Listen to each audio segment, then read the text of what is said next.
Hey guys, I am so pumped for this episode. I've been looking forward to recording it for a while now. I have author Lily Nichols, RDN, on the podcast today. She is an expert in pregnancy nutrition, and this episode is going to be fantastic for you if you're pregnant or you're thinking about getting pregnant. But even if you're not, we really talk a lot about nutrient density and the overall importance for that for your metabolic health, and also food safety. If you like to eat raw foods like I do, especially raw salmon, sashimi, all that delicious sushi. I like to eat my steak, pretty rare, and I love raw tartare. So we talk a lot about that on this podcast and about the importance of quality sourcing and weighing out the risks of that with the risks of missing out on important nutrients that you may be craving. So I'm so excited for this episode today with Lily Nichols. I hope you guys enjoy it, and we're going to talk all about pregnancy, real food, food safety, and so much more.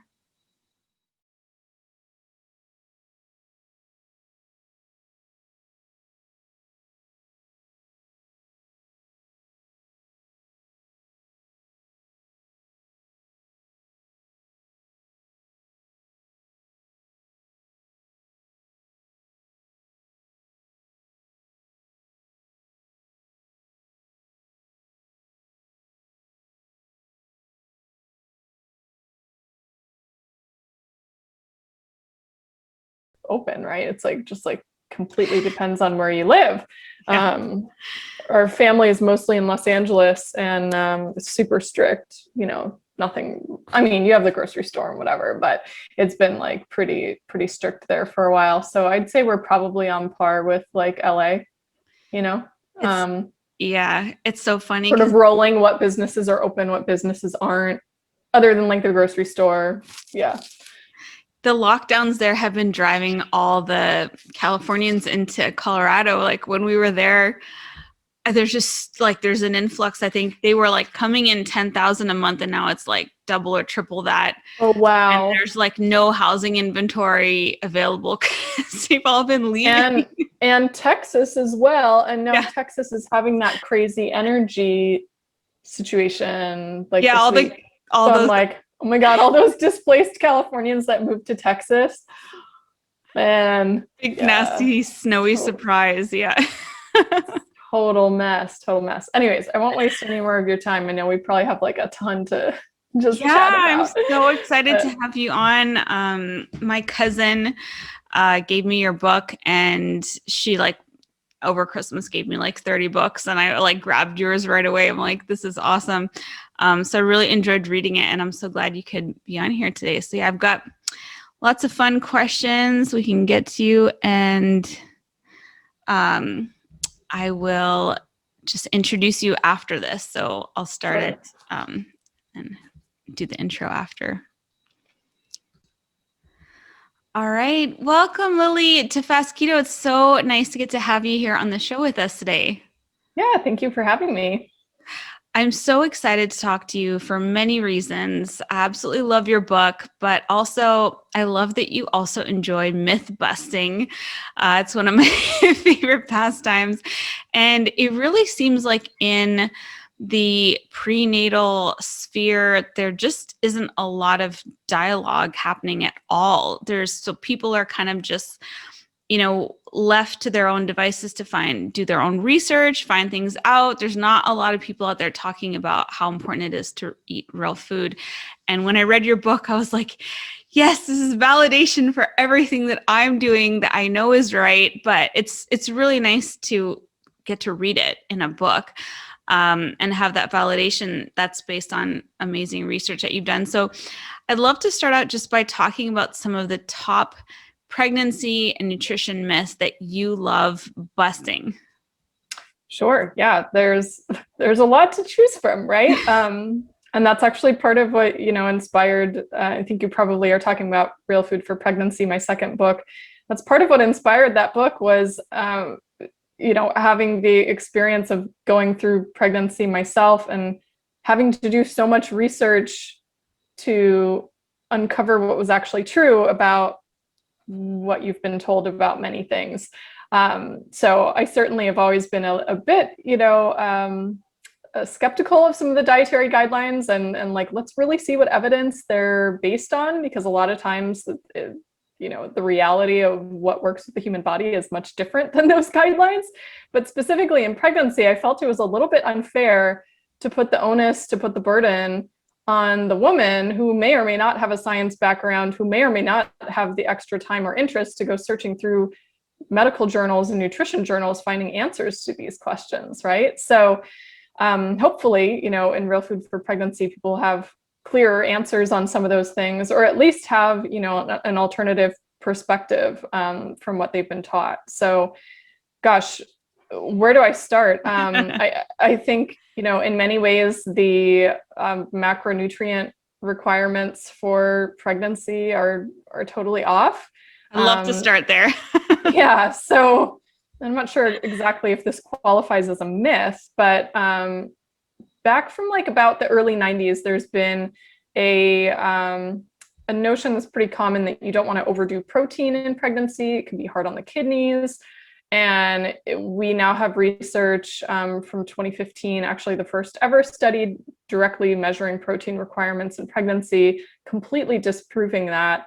And in fact, they show that protein requirements in pregnancy are significantly higher than the guidelines by a lot, especially at the end of pregnancy. So in the last stages of pregnancy, I think in that study, they qualified it as, I think it was 32 weeks and beyond. Protein requirements are actually 73% higher than previously thought. So protein is really important. It's what builds all our cells. It's what's basically what is the building blocks of growing a new baby as well. And you need it. And your body feels it when you don't get enough. So that is absolutely a nutrient that I think needs to be prioritized more. It's really hard to overeat unless somebody's going like crazy overboard on protein powders or something. If you're just eating real food sources of protein, you're not going to overdo it. Your body gets a satiety signal from protein very quickly when you've had enough. So just trust your body on that.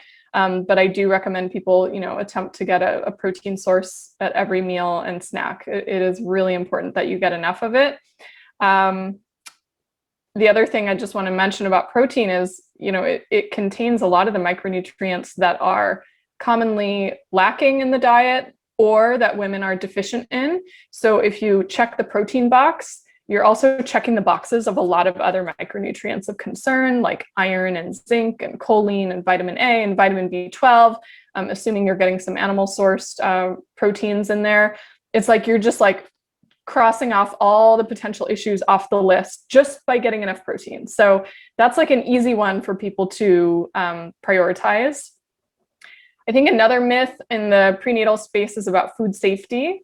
So I think a lot of times you go into pregnancy, and I don't know if this was your experience, but you go into, your clinician's office and the first thing you're given is a list of things not to eat. So like, avoid these things, they're unsafe in pregnancy. I call them foods to avoid lists. And there's different ones depending on where you are in the world, but in the States anyways, it's typically related to foods that are likely to harbor bacteria or other things that could give you foodborne illness or food poisoning.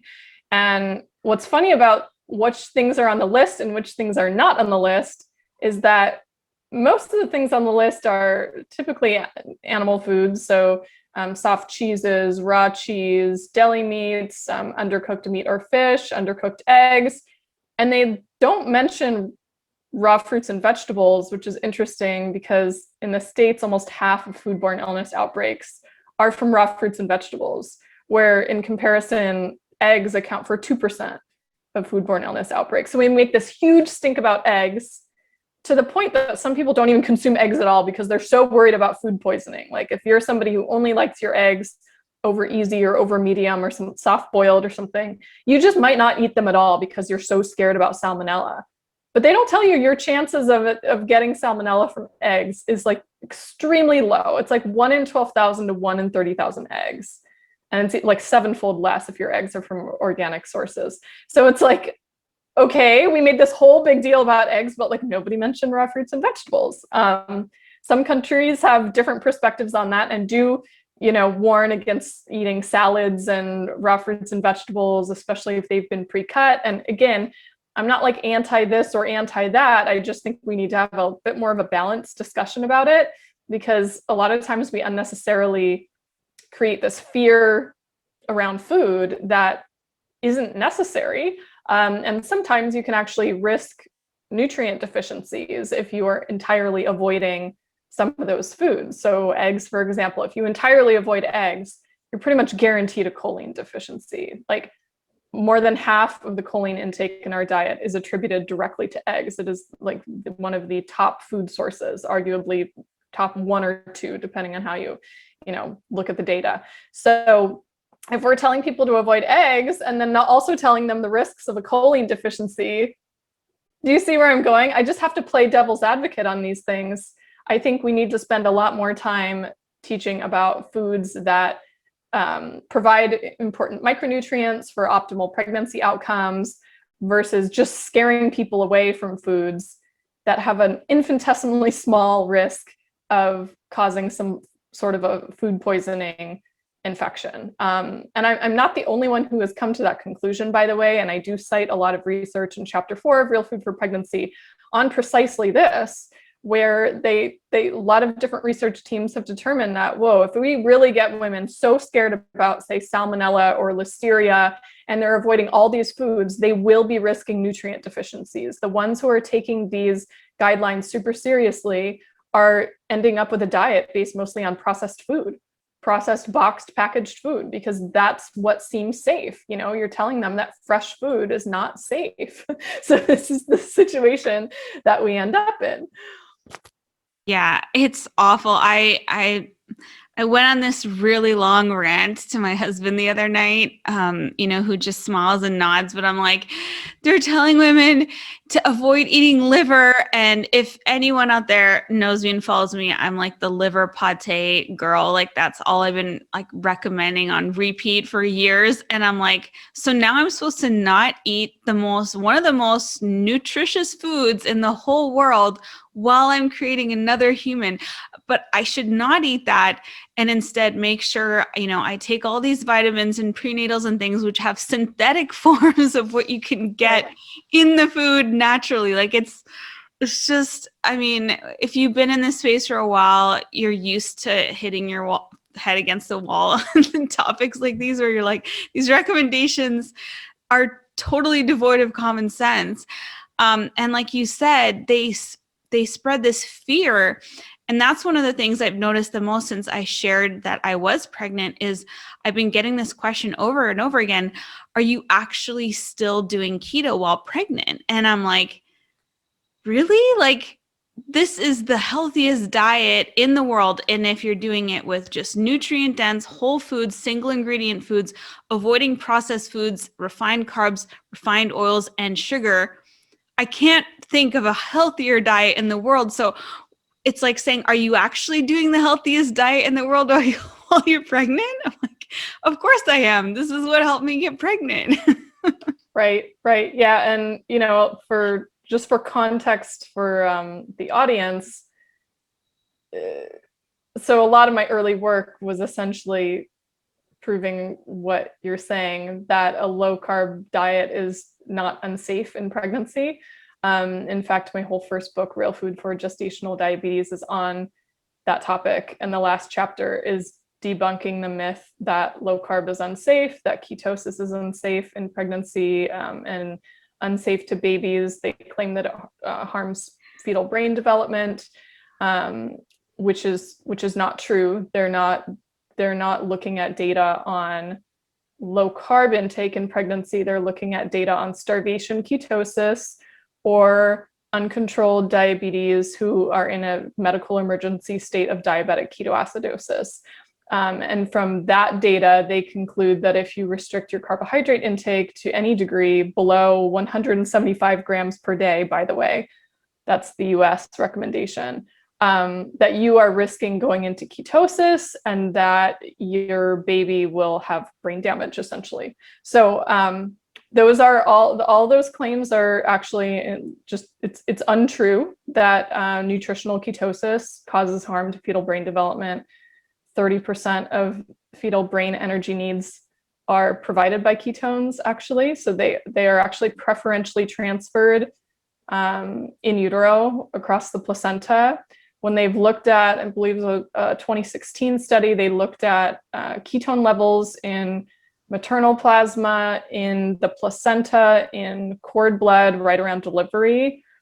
And the placenta actually has higher levels of ketones than maternal plasma, as does cord blood, by the way.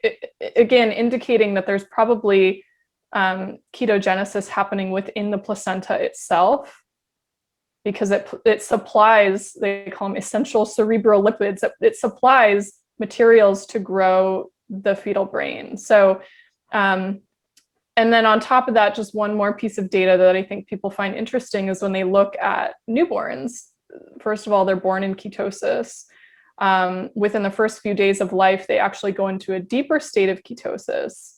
And this is physiologically by design. Babies have brown fat stores that they burn for energy, particularly because the early milk, breast milk that they're getting is colostrum, which is supplied in very low concentrations. I mean, it's highly nutrient dense, but they naturally are supplying some of their energy needs by burning their own body fat. So they're in the deepest state of ketosis around the time before maternal breast milk transitions from colostrum to mature milk.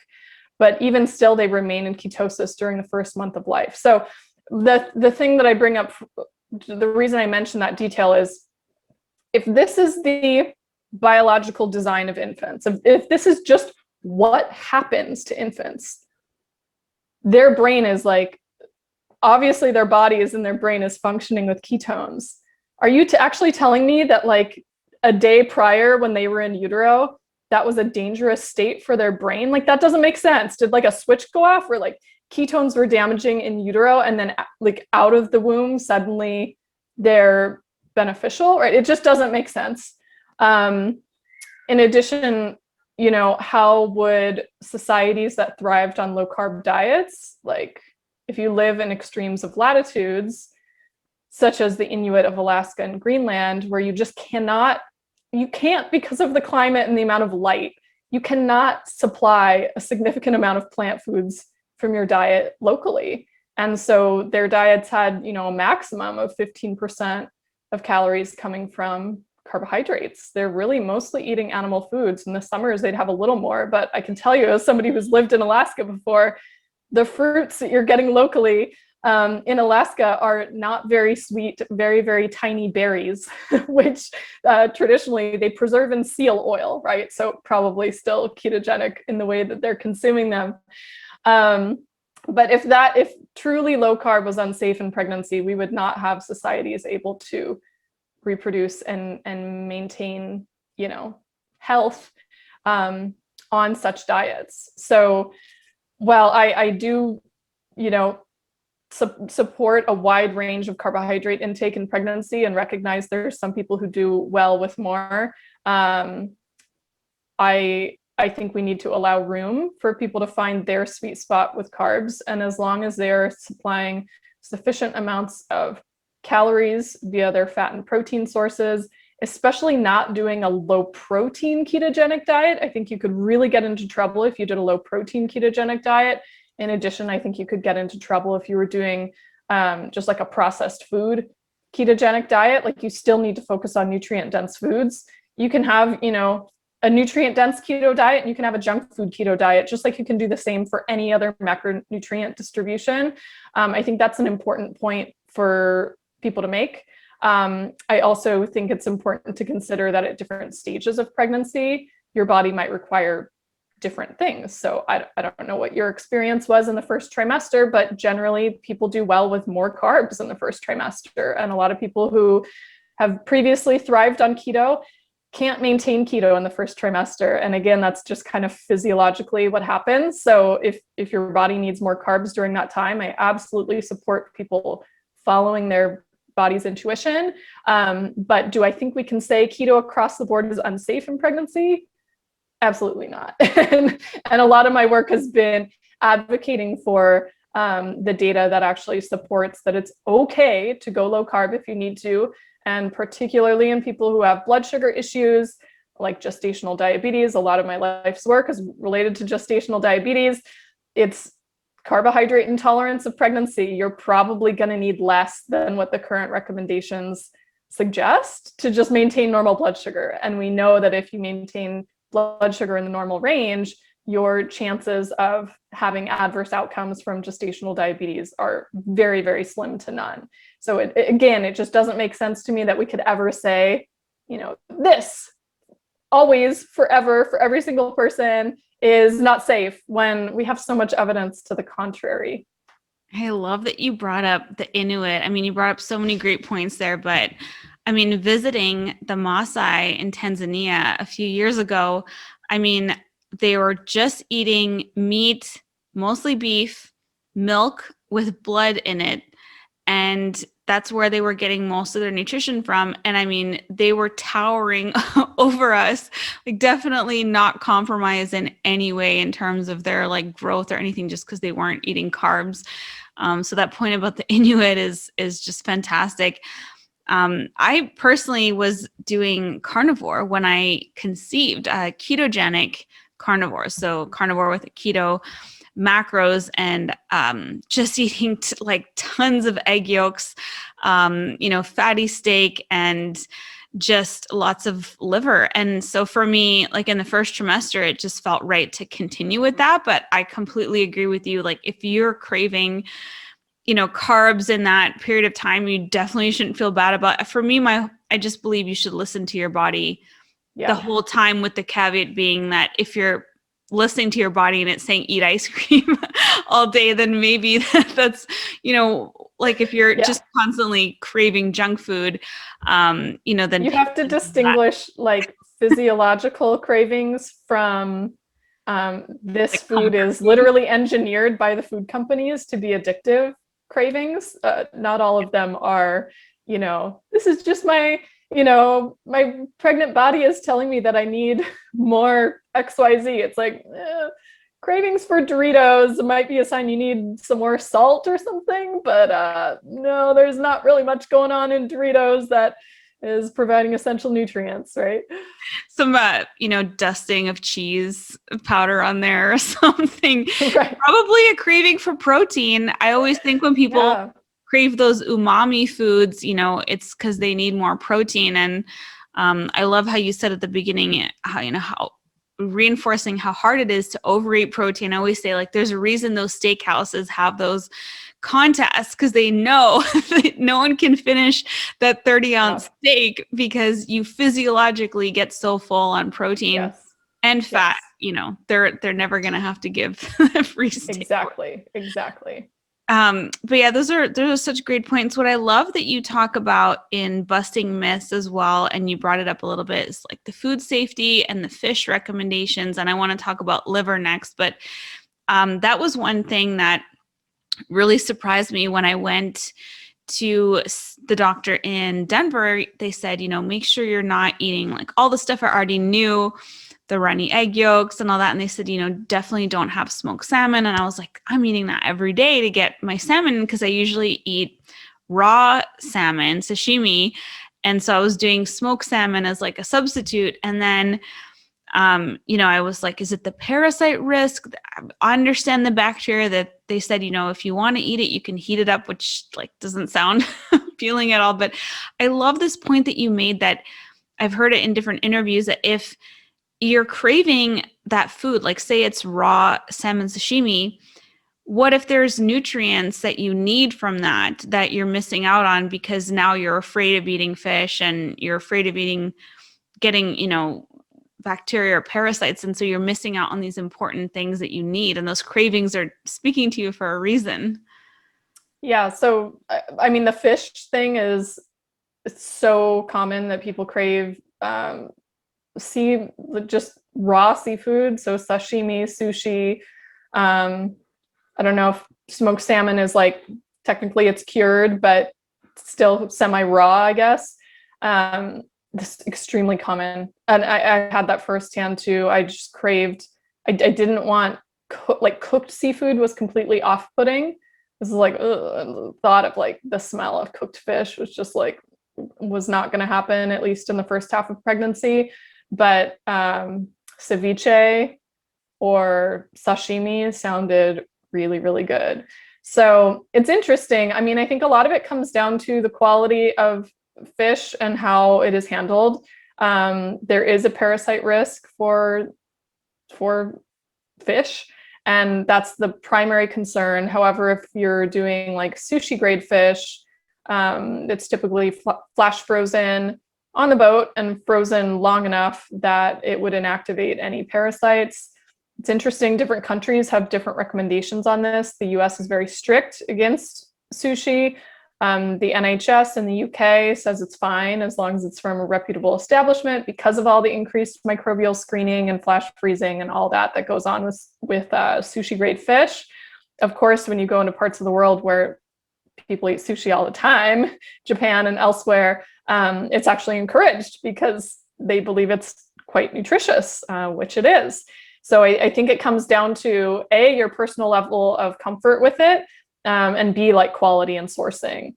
As far as the smoked salmon, I get this question a lot. So I think there's like a twofold concern. There's like the concern about bacterial contamination, like listeria, which a lot of cured foods, things that are at refrigerated temperatures, particularly animal foods, are at risk for being contaminated with listeria. I'd argue smoked salmon is so salty that, I mean, it's typically mostly salt cured, that I think that risk is pretty small. I think one of the things you can look at is the rates of, foodborne illness outbreaks related to cured fish and smoked fish. And I haven't seen an outbreak from that in forever. I mean, that's the traditional way that they preserved fish, because like the salmon only, again, having lived in Alaska, the salmon run for a very short period of time. So you have to preserve it. So you're either drying it, curing it, or freezing it. So a lot of people cure it via, smoking it and salting it. So it's a, common, very safe method of food preservation that we've been using, forever and ever. I do not have specific data saying like the chances of getting listeria or some other infection from smoked salmon is this amount for this many pregnant women, as I do have data on those things for other foods. But again, it's like if they haven't studied it, they haven't studied it. So I can't give you a number. But would I have felt comfortable eating it? Sure. I mean, I was making my own ceviche in my pregnancy. More so in my first than my second pregnancy, just because I had fish readily available from where I was living in my first pregnancy. But, it's a matter of what you're comfortable with. And there actually is some data that certain nutrients are more absorbable or better preserved when the fish has not been cooked, including iodine, selenium, and DHA, some of the most important micronutrients that you find in fish. So if you're comfortable eating it, if your body's wanting you to eat it, if you know it's from a good source and has been handled properly and hasn't been like sitting out at room temperature for hours and hours, go for it. It's like we all take risks in life, right? So like music to my guarantee anything is safe or unsafe, but certainly this is highly nutritious. So to me, it feels like the nutritional benefits outweigh the risks. Yeah, I have never craved sashimi more. And I'm like, is it because I know I can't have it? Or no, it's probably because of the, DHA and all those amazing nutrients in it. So that, like you said, quality sourcing. I guess quick follow-up to that would be if people are wanting to get like wild smoked salmon with no sugar, but they can't, they can only find like farmed salmon. I'm just curious what your thoughts are on that. I mean, I personally tend to prefer wild salmon. A lot comes down to the farming practices, though. I've had some people reach out who work for some of these companies that do responsible farmed fish. So they're not getting the, added colorings in their diet, and they're not dosed with antibiotics, and they're raised in an area that has a lot of like water flowing through it. So there's not like the accumulation of wastes and things. I mean, that's part of the benefit of wild, is that they have all of their space. The water is cleaner than if you have all these fish in a pen. So I have had people saying that there are companies who do the farmed fish well. I can't speak to the specifics on those brands off the top of my head, but if you come across a, wild salmon farming situation that's doing a good job, I don't see a reason not to. But the just like conventional fish farming, I'm not a huge fan of.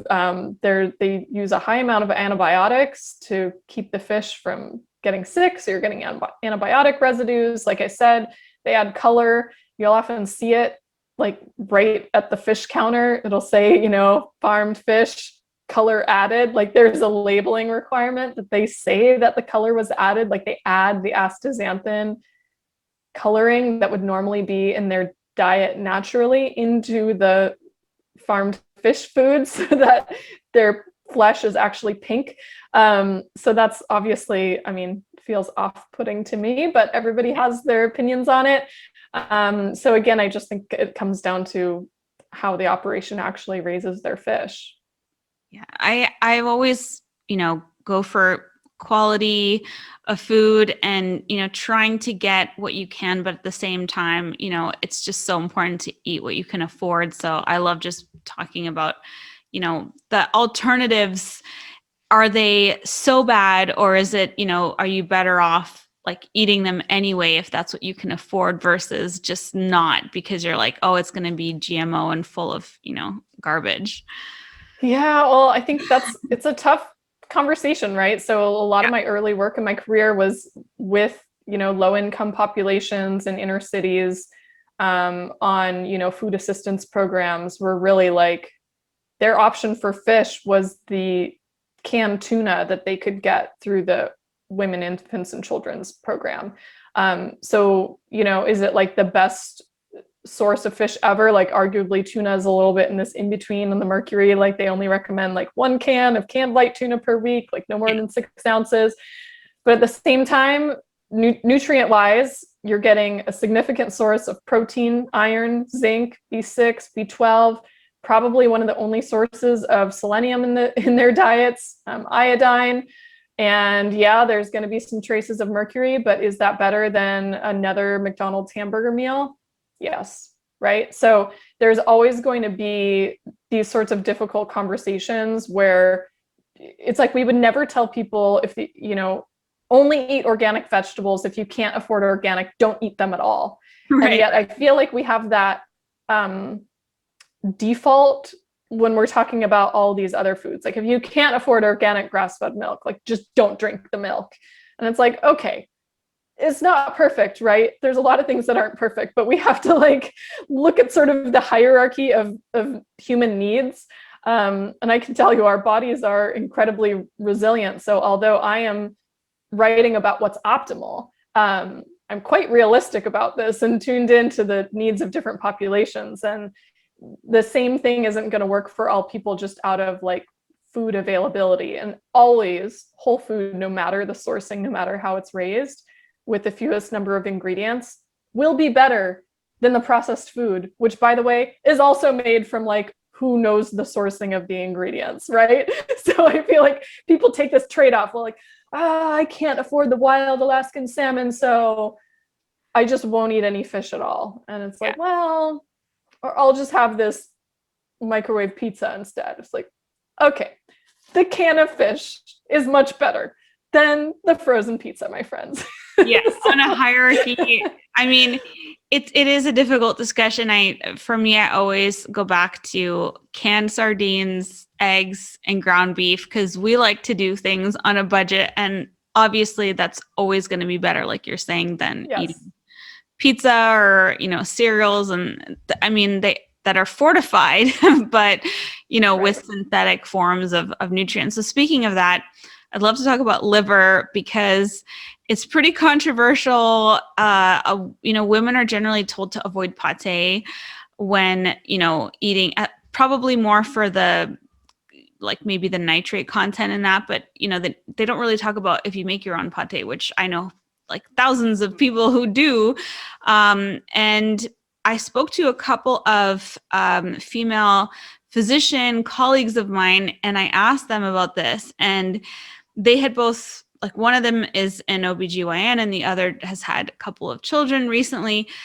So they had the research, pretty on hand. And they said that, the big misnomer, you probably know all about this, is that you could get vitamin A toxicity from overeating, liver, but the issue is more with the synthetic form, because if you're taking prenatal and there is inadequate levels of, say, folate, and instead it's like a small level of folic acid, so then you take too much of the prenatal to get enough folate or folic acid, and then you end up overdoing, the vitamin A. And there is a vitamin A toxicity, which I think is like 10,000 international units a day or something.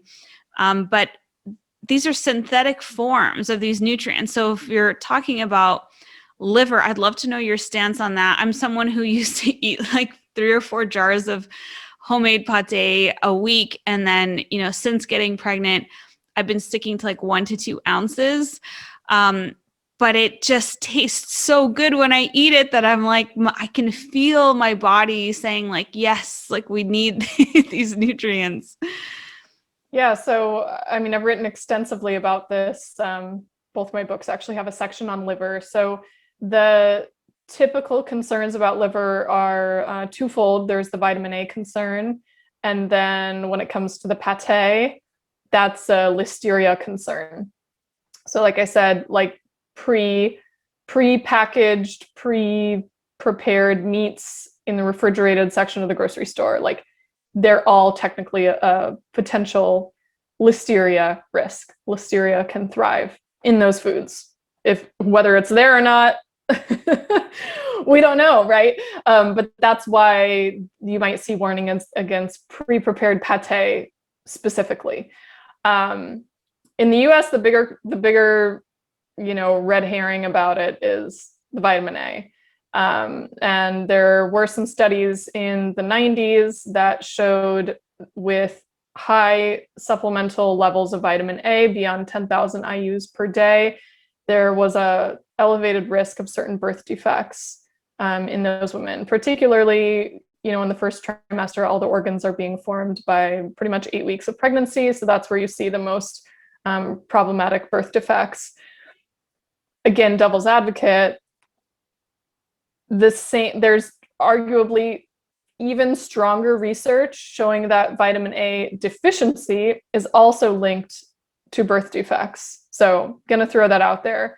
And on top of that, there has been some research comparing whether the physiological response in your body from synthetic vitamin A versus vitamin A provided by liver is the same. And it's not. So I do quote this in the book that there are research teams saying they're not of, quote, equal teratogenic potential. Teratogenic potential meaning potential to cause birth defects. So I always throw that out there.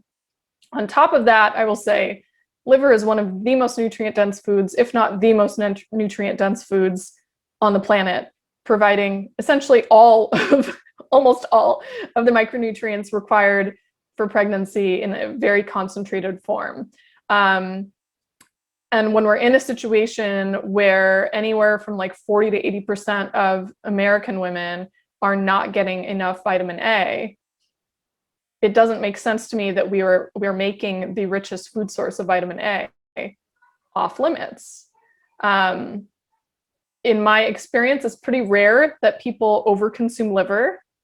You might be the exception, by the way, with how much you love pate. But if you were to, you could tabulate how much vitamin A you're getting from certain amounts of pate, look up the vitamin A content of whatever animal's liver you're using to make, whether it's chicken liver or beef liver, whatever, and tally up the amount. But I will say that not all the research on vitamin A has come to the same conclusion on teratogenic potential. So anytime you have like a single study that makes like, oh my God, this could cause birth defects, right? Everybody flips out.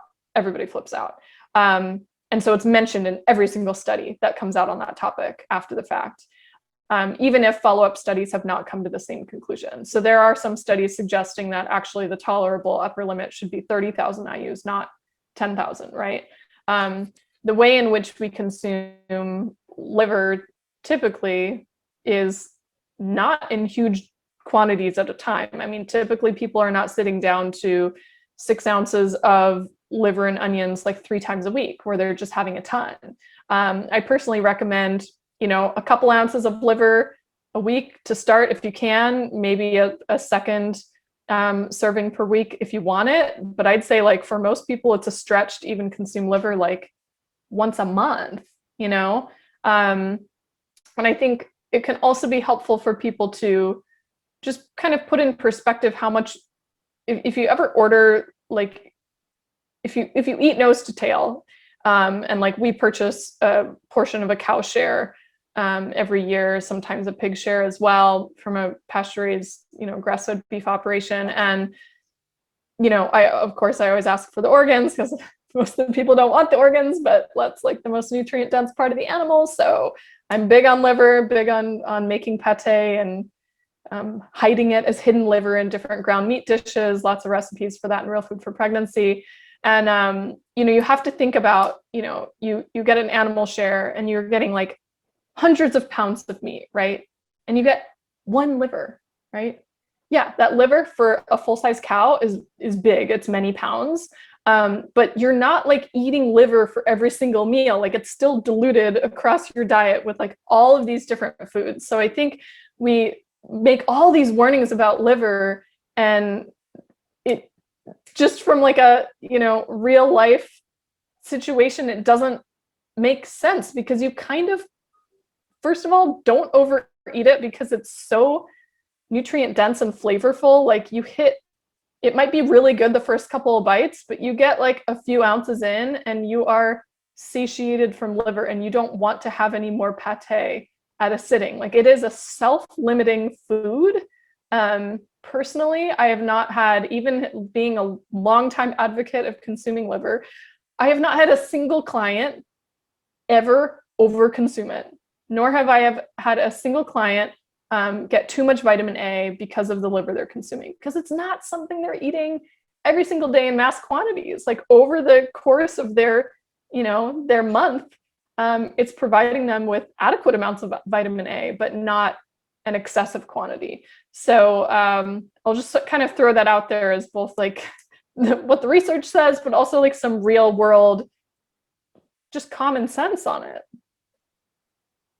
Yeah, that's absolutely true. And I always think back to just ancestral lifestyles and how, like you said, if you had, killed an animal and you were sharing it, you would probably all have some of the liver, but you wouldn't have like a whole one to yourself every day or something like that. It's all in its natural proportions, just like an egg comes with the perfect amount of fat, and a piece of steak has the perfect amount of fat, and you don't have to go adding all of this fat all the time. But just if you're eating whole foods, you're going to get like all those nutrients perfectly balanced. So I love that. And it's true. Most people are lucky if they get it in once a month or something.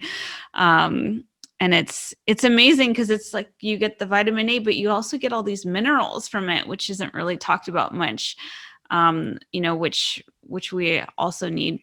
I love how in your book you mention these foods are just all baby building foods, and to me, it's the same thing, like going back to the argument about ketosis, like protein and fat are what our bodies are made of. So to think that you should just instead be eating carbohydrates and glucose, the baby needs a lot of glucose, but it needs foods that will turn into body parts and cell membranes and all these things. So it's amazing. And it's funny, I've noticed that some of my ketones naturally run really high. And I'm not testing very often now, but I have a couple times out of curiosity, and they've totally tanked. And I'm like, I know where they're going. Tell me what your readings are. You're doing like blood ketones? Yeah. So I tend to collect like a lot of data. Normally, since I've been pregnant, I'm not really following, except my ultrasound yesterday, they mentioned the oral glucose tolerance test coming up, and I'm like, well, I'm definitely not doing that, but I will give you like a journal log of all my blood glucose like in the next 2 weeks or something. And my doctor knows like I'm a nutritionist and everything, so it's not too much of an issue. But I started testing, and I just saw that my ketones, which normally run like above 2.0, they're really down low, like 0.3, 0.4, 0.5. So, I just assumed that they were going to the baby, and, it's and or being excreted in your urine, right? Your body like knows how much it needs. Yeah, I mean, so I think my body has probably spilling a lot of ketones in your urine as well, in addition to transferring them. Yeah, I haven't been smelling that like ketone smell that you do when you go. But it's just amazing to me how misunderstood these molecules are. Like, they're tiny pieces of fat. Of course, a baby's brain would want those. Like, we're learning now that the heart preferentially prefers these, tiny pieces of fat, and the brain loves them. So why would it be dangerous? It's just amazing to me. And I understand, like you were saying, so much of the literature and research is done on ketoacidosis. It's just like, it's just the misunderstanding. Confusion. Yeah. And I guess you are a bit of an exception, since you've been monitoring your ketones for like a long time and eating ketogenic for a long time. But even people who are not necessarily eating a ketogenic diet, your body goes into ketosis much more readily in pregnancy. Arguably, it's probably more of this like mild ketosis as measured by blood ketones, although urine ketones can often be high, as your body is just excreting what is not needed. But like after an overnight fast in pregnancy, the chances of being in ketosis is triple than if you weren't pregnant. So, again, it's funny to me that we're like, people, honestly, especially for women with gestational diabetes, they're often screened for urine ketones because they want to make sure they're eating, quote, enough carbohydrates, right? And then they get scolded if they have ketones in their urine because you're not eating enough carbs. And now you're, like I said, you're harming baby's brain development because you're not eating enough carbs. That's what they say. This is why you have to eat your 45 to 75 grams of carbs per meal on their meal plans, right? But to me, you're like fighting the natural physiology. Like, if this is the physiology of pregnancy, it's the physiology of pregnancy.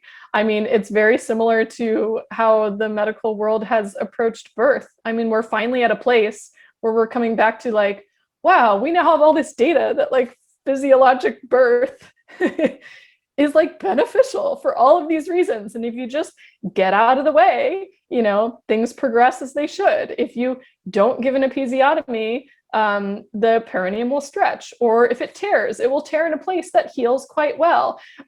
These are things that like midwives have been saying for hundreds of years, been, ignored and attacked. And now it's like, oh, wait, that's what naturally happens and the body can handle it. It's like the same thing with all these physiological changes that happen in your body in pregnancy. Like, a lot of the things that we're trying to say are pathological are not. It's physiological. It's just a normal state of affairs.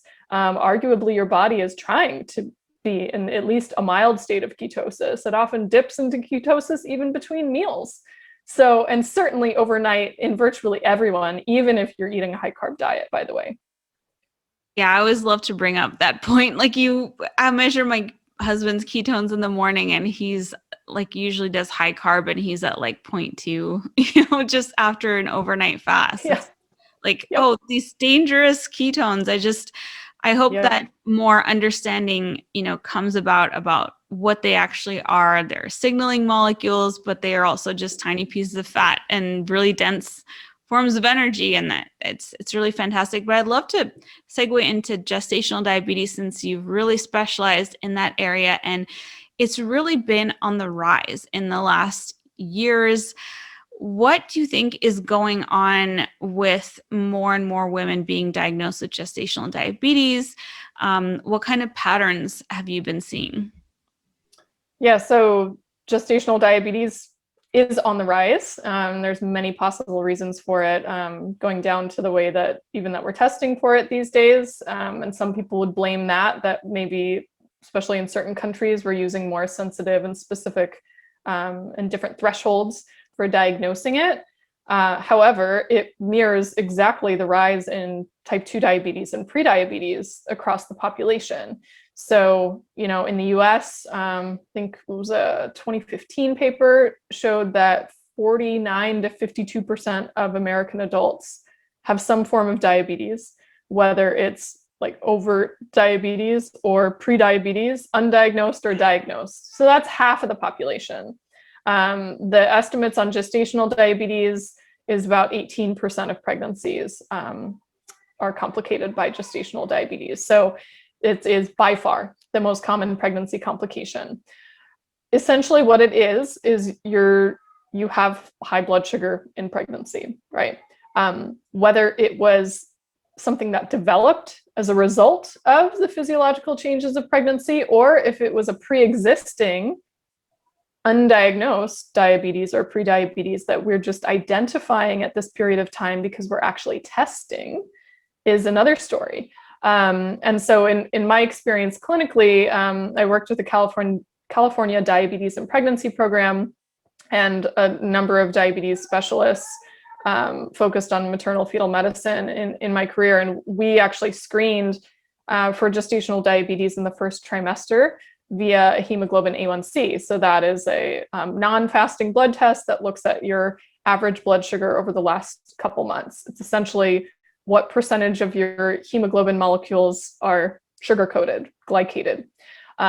So by using that, and by essentially you just use the prediabetes cutoffs, if your hemoglobin A1C was over 5.7%, you were essentially diagnosed as gestational diabetes. Was it actually gestational diabetes? This is screening in the first trimester, by the way.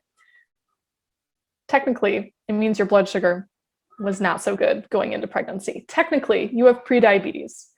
We are treating it as if it's gestational diabetes because we're going to ask you to monitor your blood sugar for the rest of your pregnancy and maintain your sugars within the normal range as much as you can to mitigate the risk. But if you go on to, take a glucose tolerance test in the, early third trimester, late second trimester, 98.4% of those women would fail that test, right? They just had the carbohydrate intolerance pre-existing, right? Coming into pregnancy, and we're just watching it. So I think much of the increased rates of gestational diabetes is just a reflection of the population-wide rise in diabetes, really. On top of that, we have to remember that there's what's called intrauterine programming, or another way to refer to it would be like epigenetic programming, where the environment that you were exposed to in utero, in your own mother, can influence your health later in life and your pancreatic function. So we're at a place now where a lot of us of childbearing age are children of the 80s, after, at least for the US, the dietary guidelines went into place, which were low fat, high carb. I mean, remember all the packaged foods of like the 80s and 90s. Everything was low fat, fat free, sugar filled disasters. And so a lot of us were born to mothers, and this was before they even routinely screened for gestational diabetes, right? But we were born to mothers eating a high carb diet. And what that does is that programs the pancreas of the baby to pump out a lot of insulin, but also programs their body to be insulin resistant. Essentially sets you up for blood sugar issues later in your life.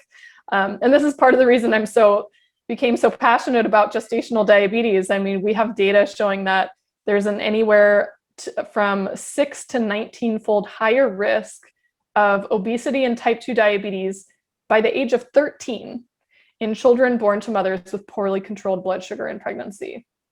That is huge. So here we are, like blaming this epidemic of type 2 diabetes in children on like soda and physical inactivity.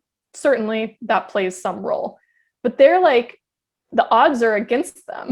Like they're set up to be insulin resistant, overweight, and like essentially predestined to diabetes, particularly if they're going to continue eating the same high carb diet that their mothers ate during pregnancy. So I think there's also a bit of this intergenerational thing going on now, where it's like those of us having kids now, it's like we didn't necessarily get, you know, the deck stacked in our favor by our own mothers, right? So yeah, it's a whole big can of worms. I mean, I could keep going. There's different nutrient deficiencies that can influence your blood sugar regulation. Of course, physical inactivity plays a role. There's a lot of things.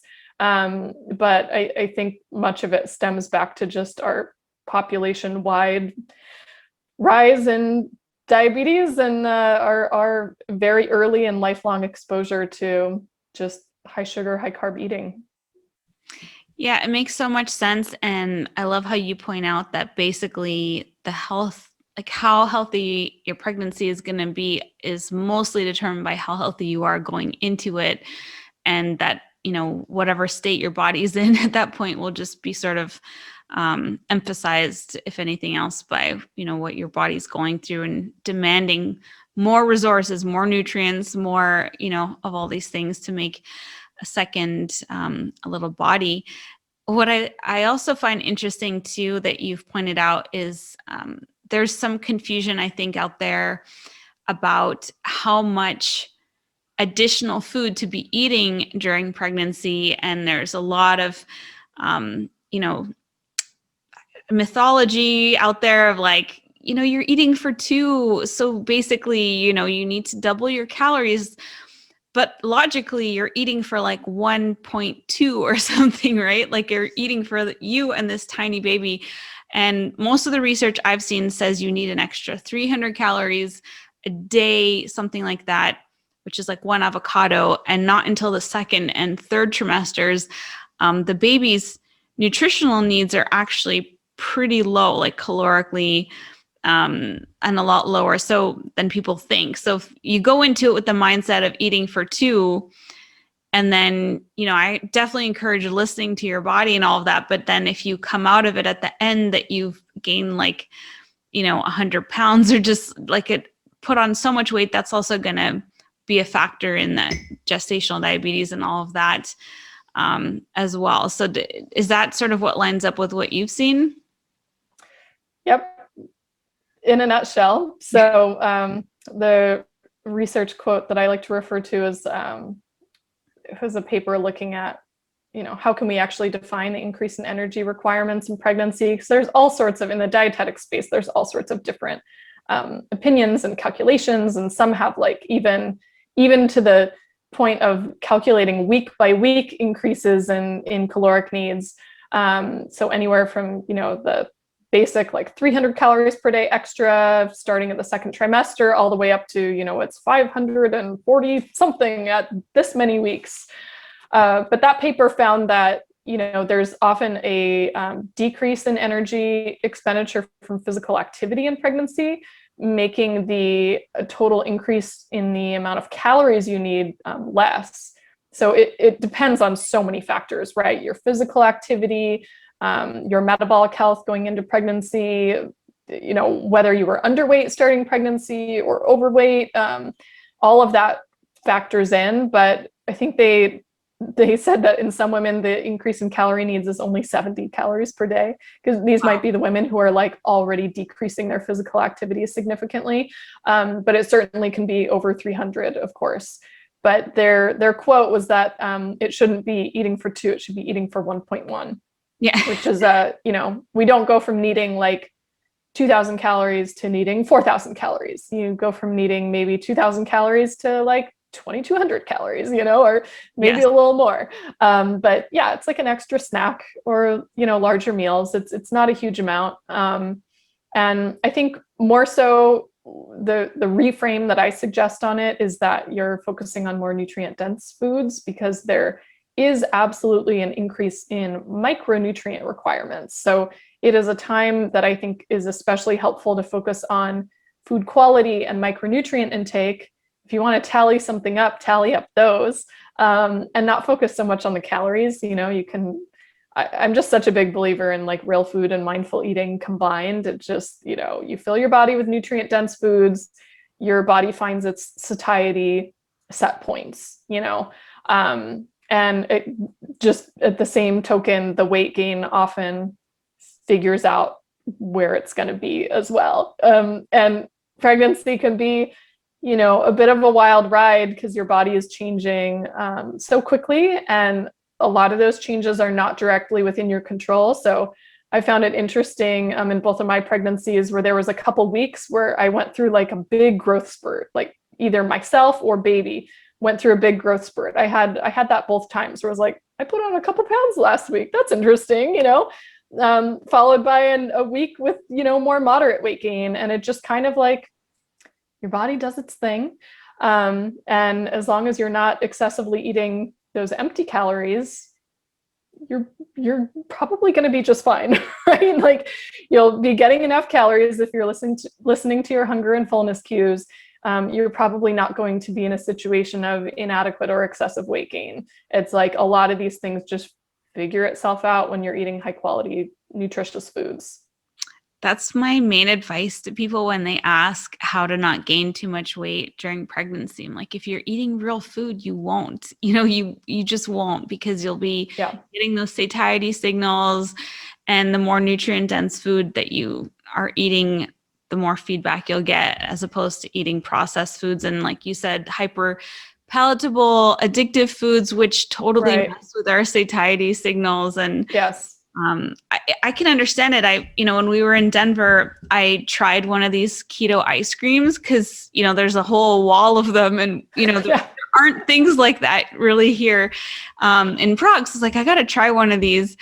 And, then the next day I found myself like thinking about it and like wanting to go to the store to get more. And I'm like, oh, I got to shut this down because, obviously the ingredients in it are, mostly cream and eggs, but there was a lot of other stuff in there, and, like erythritol and stuff, and it just sets off all these cravings. And it's sitting it down in front of a steak or a burger. I can so easily control and know when I'm full, or liver, pate, but with the ice cream, it's like all the way to the end of the tub. And then it's like, I want more. And you can see so quickly how those, satiety signals get interrupted when you're not eating real food.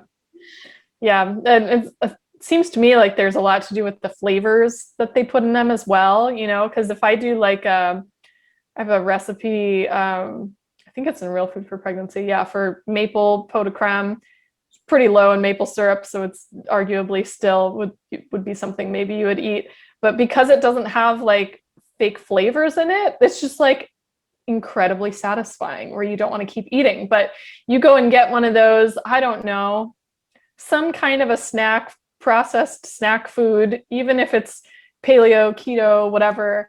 And it seems to me like it has something to do with maybe it's the sugar replacements or the natural flavors that are in there. It just like, it really can set off the cravings for people. So yeah, the more like mindful you can get about what are those things that kind of become trigger foods for you. I don't think it's like a problem for that to happen every once in a while. I feel like anytime one of those situations arise, I'm just like, oh, that was a good check-in, like that really doesn't work for me very well, and just kind of like move on, find something different, go back to your, dark chocolate and almonds as a treat or something that is not so highly palatable and flavored.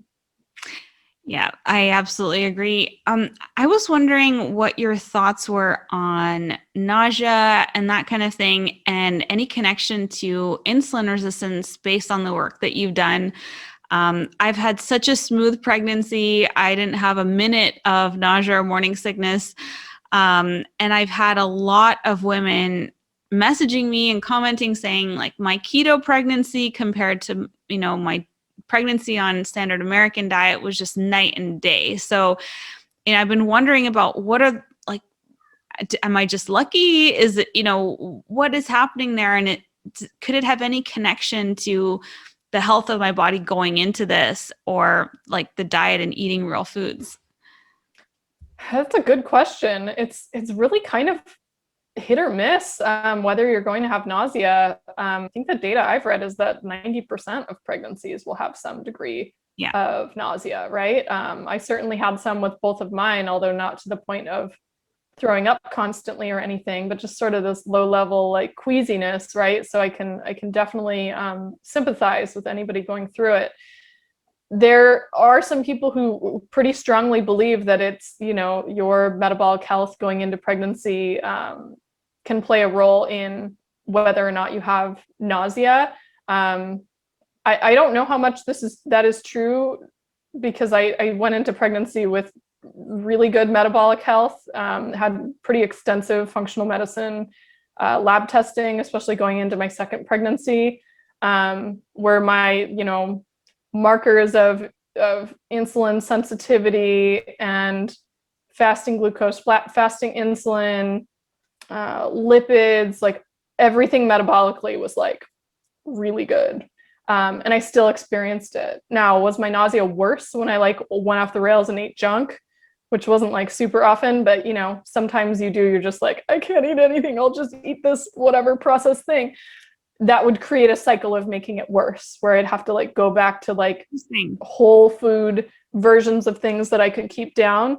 So I do think there's something to do with, the nutrients we provide. There's some thought that it could have to do with vitamin B6 or magnesium or even iodine, and salt.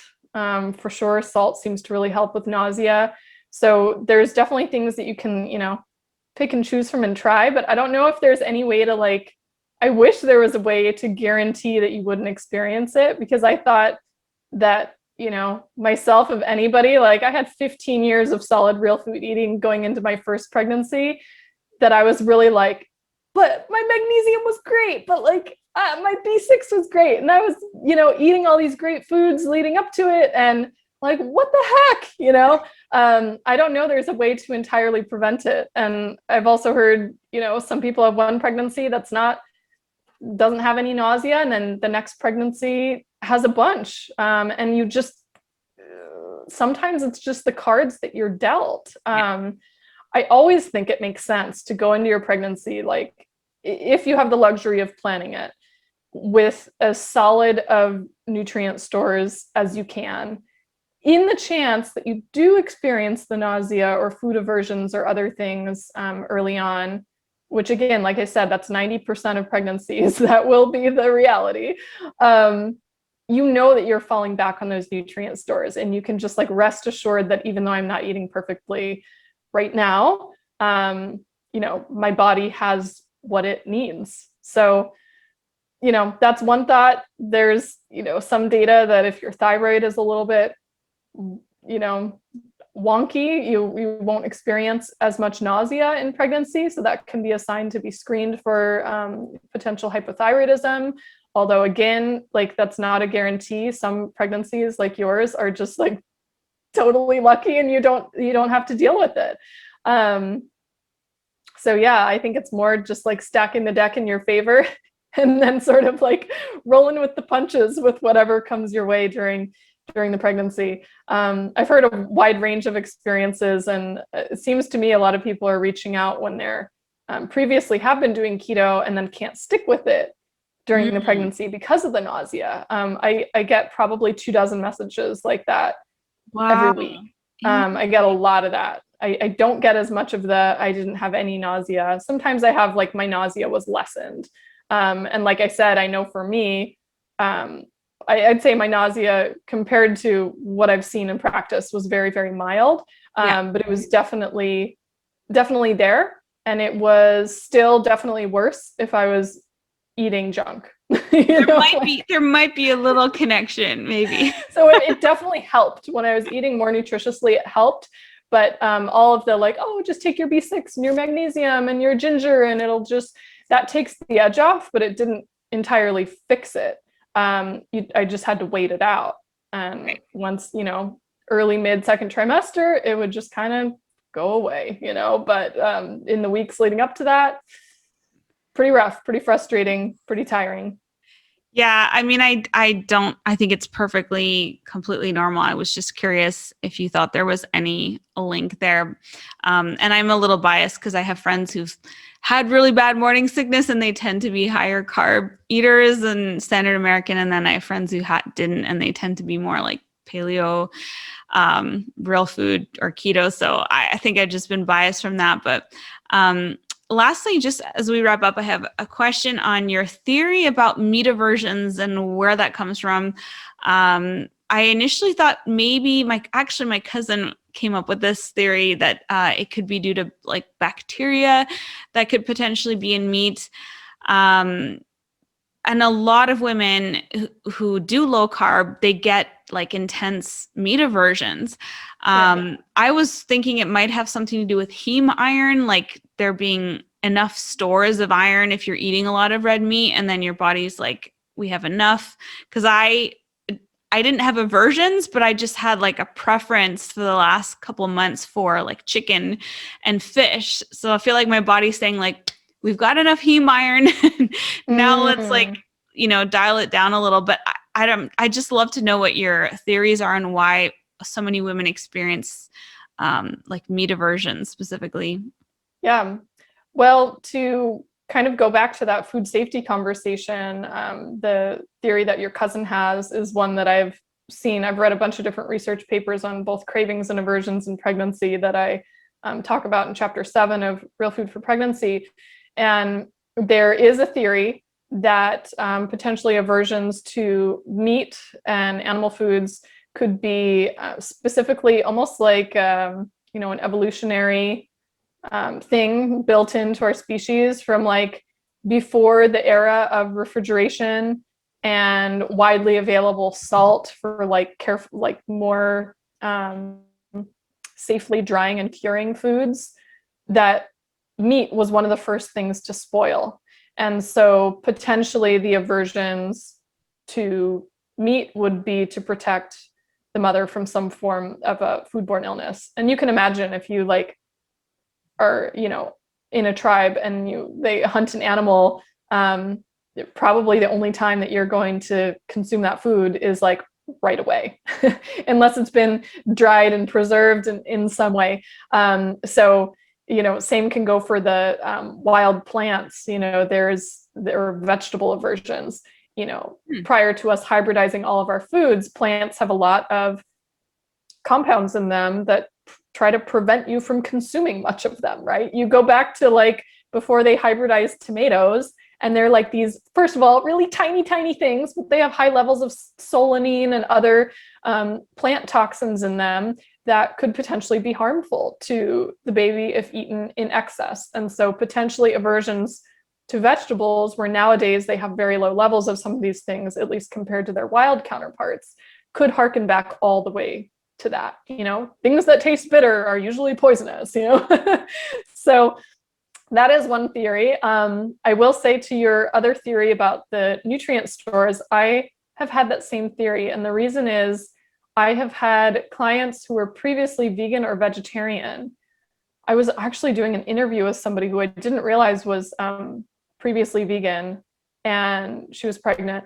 And she was explaining to me that she had been craving and eating oysters, eggs, and bone broth. I don't think she got to liver, but like you get oysters and you're covering a lot of the stuff that you're also getting from liver. You get bone broth, you're covering your glycine and your collagen that would otherwise be missing. You got your egg yolks, you're getting your choline and B12 and DHA and all sorts of things that could potentially be lacking on her previous diet. And she was like explaining to me how, her partner, who was also vegan, was like giving her a really hard time for eating those foods, but her body like really wanted them.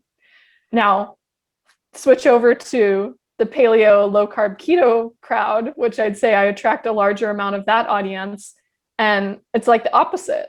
They've been eating plenty of those foods leading up to pregnancy, sometimes for years. Yes. And so, again, perhaps their nutrient stores are full of those things. They don't need the extra iron. They don't need the extra zinc. They don't need the extra B12. They have enough DHA stored up in their brain to borrow from for the next couple weeks or even months. They'll be just fine, right? So I do have that theory. I don't know if it's true. And I mean, even the theory about the food safety, it's a hypothesis. And I don't know that we'll ever really know the reasons for the cravings and aversions. All I can say is they're probably there for a reason. if history has taught us everything, yes. A lot of things going on physiologically, we even still don't fully understand in pregnancy and fetal development. A lot of it is just sort of like, it's just magic. How does it happen? We don't know. We don't know all the nutrients involved. We're just kind of like piecemealing it back together.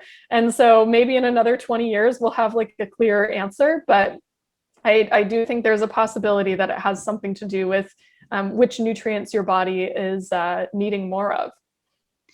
Yeah. And just final comment on that. One of the reasons I'm not eating as much red meat now is because I like to eat it raw and like rare. And so, when we do a steak well done, I'm like, I'll eat it, but if you're someone who likes rare or raw, it's really hard to eat something well done. So it's just like less appealing. I'm curious if you think the same with regards to like steak, if it's well sourced, if you don't have to cook it to that minimum like 145 internal temp. So I haven't seen data specific on pregnancy on this. So I have to kind of default to like what you're saying, the sourcing and your level of comfort. And also what is the nutritional trade-off if you're now not eating that food because the only way you enjoy eating it is if it's rare. So if you're getting grass-fed pasture-raised beef, it was harvested, well, packaged well, and not defrosted on the counter overnight or something. Food safety principles are followed in your house, then go for it. Do I have specific data showing like absolutely risk of getting an E. coli infection from beef cooked rare, sourced from all of these different potential sources, handled in this particular way? Is this number per this many pregnant women? We don't have that data. But common sense would tell me that if it's sourced well and handled well and you're following basic other food safety things, you're probably fine. Yeah, it's just so frustrating when you get these guidelines and then, there's like multiple deaths, I think, in like 2019 from romaine lettuce, people getting E. coli from that, and then you're like, so I can eat all the salad, even though people are dying from that. But the raw fruits and vegetables is particularly, they're most of the foodborne illness outbreaks are from that. I will say also when it comes to, where you're likely to get sick, it's usually at restaurants. So if you are going to do some of these quote riskier foods, I would feel more inclined to control for the quality of sourcing of the ingredient and freshness and preparation yourself in your own kitchen than leaving it to somebody in a restaurant. So, again, it depends on how much you trust the restaurant establishment, but we can't control everything that's going on in their kitchen. And there are just so many different things being handled in there. Are you there at the beginning of the dinner shift, at the end of the dinner shift? If you've ever worked in any sort of a food preparation kitchen, commercial kitchen, hospital kitchen kind of operation, how many moving parts there are. So that's really, statistically where you're likely to get sick. So I'll throw that out there as well. Okay. Last question. I have to ask you about movement. I think you're a Pilates instructor, if I'm correct. What recommendations do you have for exercise and movement for women to like feel good during their pregnancy, but also maybe like nurture whatever inclinations they have to maybe take a little bit of a break from working out intensely? Yeah, so yes, I'm also a Pilates instructor, although my work now focuses more on the nutrition side of things. It's definitely influenced my work heavily, having that experience. So, first of all, exercise is safe during pregnancy. There are very few contraindications, so you can talk to your provider if there's any specific contraindications for you. However, for the vast majority, it is safe and beneficial to move your body, beneficial to baby as well. As far as what kinds of movements you can do, virtually anything that you were doing pre-pregnancy, as long as it doesn't involve like a heavy amount of like contact or potential to injury or falling on your abdomen, or things that maybe involve like a lot of rapid twisting, and that's less a concern for the baby, but more a concern for just throwing your joints out and injuring yourself because your ligaments are a little more lax during pregnancy. And then, lastly, just sort of being mindful of your pelvic floor, because a lot, just everything with your connective tissue is changing in pregnancy in preparation. Well, in response to your growing uterus, and you have just this vastly growing, ever-growing belly at the front, which is changing your center of gravity and how you carry this load on your joints. But your pelvic floor can be a little more sensitive in response to carrying all of that extra weight and in that way. So just be mindful, like if it no longer feels good to lift heavy weights, for example, like you don't have to continue. Is it bar none not safe to lift heavy? No, of course not. But for some people, particularly if they don't have aren't really aware of their pelvic floor, or have really good form when they're lifting, it can put some extra strain on the pelvic floor. And there are people who report, having done damage to their pelvic floor as a result of lifting too heavy and with improper form and technique. So I think the way that my Pilates work has influenced a lot of this stuff in pregnancy is just the awareness of form and posture and how you carry yourself and how you engage your muscles when you're doing different movements. Because it's so much to carry this extra weight. And I don't know if this was more so for me as somebody who's been at like a healthy weight my whole adult life. Like I felt the strain of the extra weight a lot. And I don't know if I were already or had experienced carrying an extra 50 pounds here or there in my adult life, if it would have felt differently. But for me, it was like, wow, I feel this extra 20 pounds or whatever. It's a lot to carry around. So what is your posture like? If you're going to pick up something off of the floor, what is your squat technique to get down to the floor to pick that up? How are you sitting? How are you standing? Are your hips jutting forward all day? Is your neck forward like this, putting a strain? There's so much that's just already strained during pregnancy that any attention to like the way in which you move only benefits you in feeling better. So at the very least, whether you're doing a lot of activity or you're just going for daily walks and that's, movement, how movement shows up in your life, doing it with like the best possible like posture and awareness for like how you feel when you're moving and making adjustments to make that feel better I can't recommend that any more highly. It makes such a difference in your experience of back pain, joint and ligament pain. I mean, just everything, your risk of pelvic floor issues, postpartum, like all of these things can be lessened if we just move smarter and a little more intentionally. Yeah. Yeah, that completely makes sense. And I mean, blood flow is vastly different. Like I get winded now going up the stairs. I had to add a chair in when I'm doing like my bicep curls. And I've definitely taken a step back from it because it's just not as fun when you're like winded from doing basic movement. Yep. You got to just listen to your body and adjust your intensity down to meet you where you're at.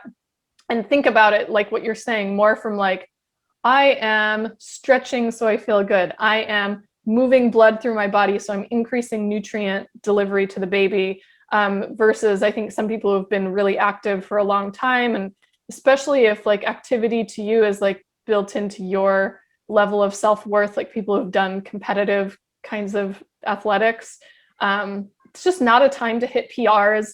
It's not a time to like prove yourself. I can't tell you how many athletes have like come to me after the fact with like postpartum rehab, back when I was still teaching Pilates one-on-one, where it's like they wished that they hadn't pushed themselves so hard in pregnancy. Like pregnancy is like you're building another human being. So yes, move because it feels good, but don't like try to be doing it to meet some PR or like prove that like I can still do this because I'm pregnant. Like it's also a time of deep rest. And that's maybe a point that I could have made, stronger in Real Food for Pregnancy. There's a bit of like, there's like different populations that could be reading. There could be the people who are like entirely sedentary and need the kick in the pants to just keep doing their daily 10-minute walk, right? And then there's the other people who are like competitive CrossFitters who need the like, whoa, girl, it's okay to like cool it a little bit.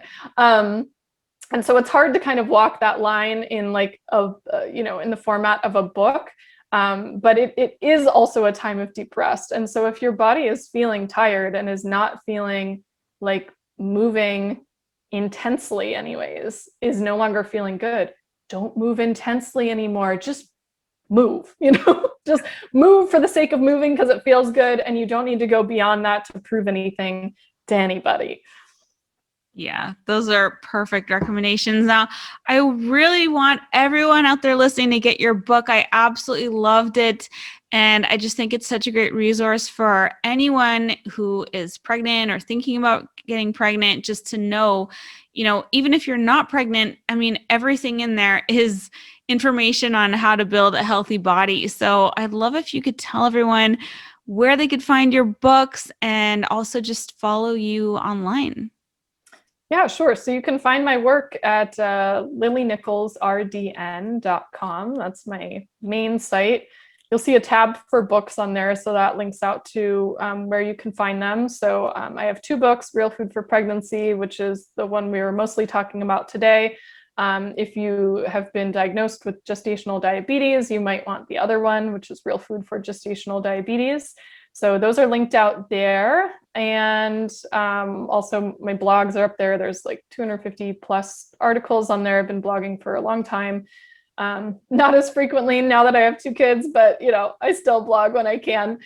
And as far as, and also on the site, I give away the first chapter of Real Food for Pregnancy for free. So if you just want to get a taste for my writing style and what this whole real food thing is about, definitely check that out before you buy. I don't want you buying something that you don't actually want to read. As far as following me on social, I am on all the major platforms, but I'm mostly on Instagram these days. I can only split my attention so much. So my handle's the same as my website. So Lily Nichols RDN. You're not on TikTok doing daily videos? Not on TikTok doing videos. I think I have 1 reel on Instagram because I'm like allergic to those. So yeah, I'm on Instagram like an old lady is on Instagram, not like a 20-something is influencer. I just don't even try. I'm like, good for you guys. Yeah, it's amazing.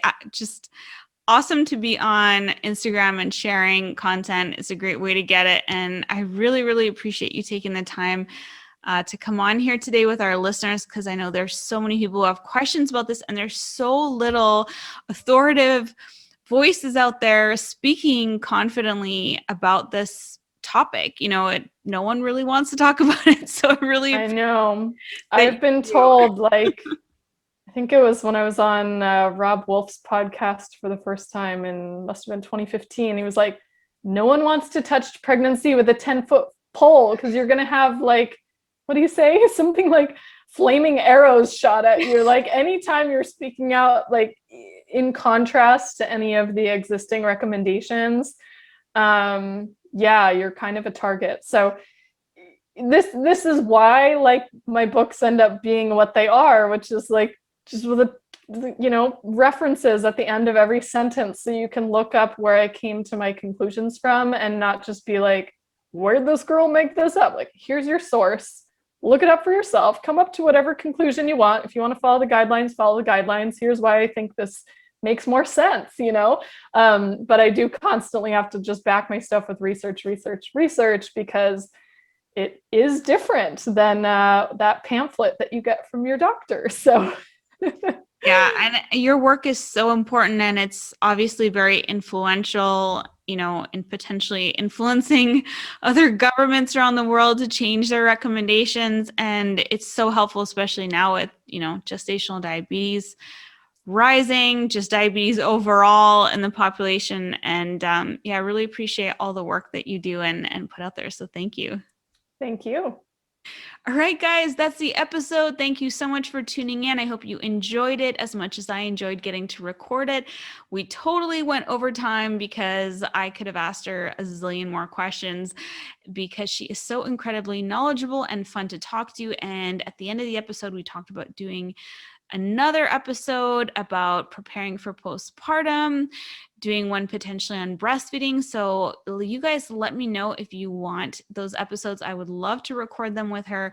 I'm sure that they would be super interesting. And there are, just like we talked about in the interview, there are not a lot of voices out there that are so authoritative and knowledgeable and researched as Lily is when it comes to pregnancy nutrition. And, it's just such a treat to get to have someone on the show who can speak so eloquently and so knowledgeably to these topics that, are really, really important. I mean, of all the times in your life that you really want to be nourishing yourself and providing your body with nutrient-dense foods, I can't think of a time that would be more critical than if you're pregnant. So, or preparing for pregnancy, because that's when, you start storing up minerals and nutrients in preparation for that. So hope you guys enjoyed the episode. Let us know your feedback, tag us in your stories. I always love hearing from you guys and where you are listening from or what particularly stood out for you in the episode. And I'm sure that you guys got a ton of great information from this, but be sure to also go pick up Lily's book. I loved reading it. It was so validating for someone who's been eating this way for a long time to know that all of the foods that my diet is composed of are those baby building foods.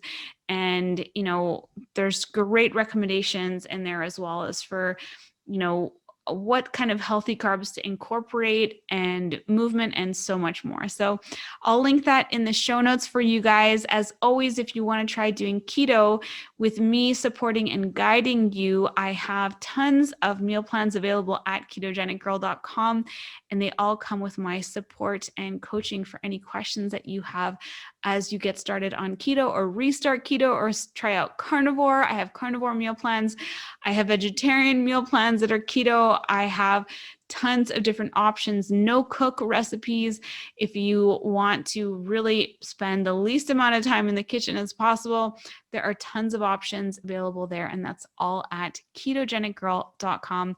And I would love to help you get the results that you would like to have on keto or carnivore. So you can go and check those out anytime. Reach out to me if you have any questions. I would love to hear from you. And until the next episode, I love you guys. I hope that you are having a great start to your day and wishing you a fat-filled rest of your day. Thanks for listening. Bye for now.